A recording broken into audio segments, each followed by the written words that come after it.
हुए हैं करके तुरंत आते ही उसी मैं सभी वहाँ पर निकल गए।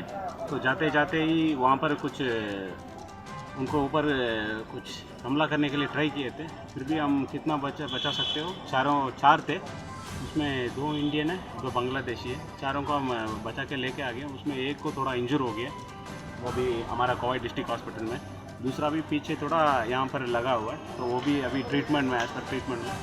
जो doctor team of doctor verify करने के बाद जीबी रेफ़र होगा तो जीबी रेफ़र करके वहाँ पर ट्रीटमेंट करना पड़ेगा।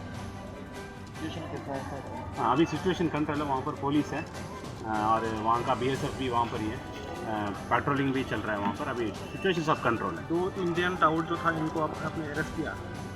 हाँ जी, 2 इंडियन टाउट है, वो हमारे अभी कस्टडी में है। अभी इंट्रोगेशन करना है उनको, पहले मेडिकल अभी किया है उनको, अभी लेके जाके